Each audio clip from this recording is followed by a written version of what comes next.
अब लफ्ज़ शादियों पे आके लोगों का दिमाग थ्रू आउट ऐसे सेक्स की तरफ चला जाता है और लोग क्या ले जाते हैं, इसको बेहयाई की तरफ ले जाते हैं। लोग झक मारते हैं। मुझे इन लोगों से ऐसे भी बंदे देखे हैं जो अपनी बीवी की आंखों में आंखें नहीं मिला सकते, पशेमान पशेमान, शर्मिंदा शर्मिंदा है। अगर हकीम कह दे कि तुम्हारे भणविये के पास कुछ नहीं है और मैं उसका इलाज कर देता हूँ, मेरी मजबूर एक डब्बी खिलाओ, वो तुम्हारी बहन के भी काबिल हो जाएगा और बच्चों के भी काबिल हो जाएगा, तो इसका मतलब फिर ये बेहयाई हो गई। पहली रात को ही उनका काम खराब होता है, सुबह उनका बूथा लटका हुआ होता है, बीवी का मुंह मशरिक की तरफ होता है, मर्द का मुंह, खामद का मुंह जनाब मगरिब की तरफ होता है।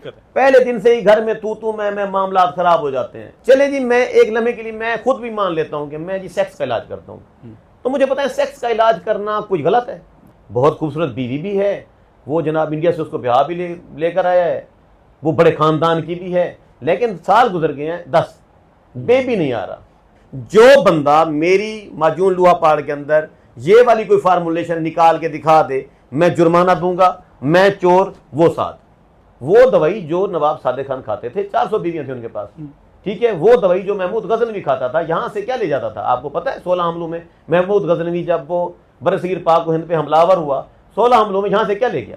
बड़ा आदमी है, खरबों रुपए हैं, जायदादें हैं, पैसा है, दुबई में कारोबार है, ऑस्ट्रेलिया में बिजनेस है, पैसों पे लेटता है वो बंदा, लेकिन उसके पास पावर नहीं है। 500, 1000, 2000 लड़कियां यहां से किडनैप करके ले जाता था, ठीक है, ये है कि हकीकत अंदर वाली बात।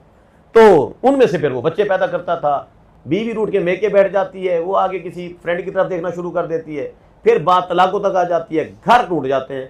इसी मामले को क्लोज करके मैंने लुहा पार माजून बनाई है कि मरो, इसको खाओ, अपना घर बचाओ। अच्छा सर, आपका एक मजहून है जो कि बड़ा मशहूर है, उसके हवाले से बहुत सारे लोग ज़ाहिर बात है बातें भी करते हैं, उसमें मुखालफिन भी होते हैं, और उसमें वो कहते हैं कि कुछ ऐसी मेडिसिन होती है जो एलोपैथिक या मतलब इंडिया से लेके कोई ऐसी चीज़ें ऐड की जाती हैं, वो आपका वो भी अपना ख़ास नुस्खा है? वो नुस्खा जो है वो मेरे बुजुर्ग, मेरे दादाजी देते थे नवाब सादिक खान को। अच्छा, उनकी शादियां थी 400। अब लफ्ज़ शादियों पे आके लोगों का दिमाग थ्रू आउट ऐसे सेक्स की तरफ चला जाता है। देखिए, शादियां वो शख्स करता है ज्यादा से ज्यादा जिसकी जरूरत होती है, जिसकी सेक्सुअल डिजायर होती है, जिसको औरत की मांग होती है। तो ज्यादा रोटियां वही खाएगा ना जिसको भूख ज्यादा लगती है। जिसको भूख नहीं लगती तो उसकी डिजायर नहीं है, वो भूखा नहीं है, वो रोटी खा नहीं सकता। तो लाजमी बात है कि डिजायर जो है ना वो जब होगी तो बंदा शादियां ज्यादा करेगा, और डिजायर उस वक्त ज्यादा होती है जब आप हेल्दी होते हैं, जब आपकी इम्यूनिटी ठीक होती है, जब आपका HB मुकम्मल तौर पर ठीक होता है, जब आपका विटामिन D ठीक होता है, आपके जिस्म में फास्फोरस पूरी होती है, आपके जिस्म में सेलेनियम पूरी होती है, तब जाके आपका स्ट्रक्चर बनता है, आपकी बॉडी बनती है, आपके मसल्स बनते हैं और आप में ताकत आती है, ठीक है। और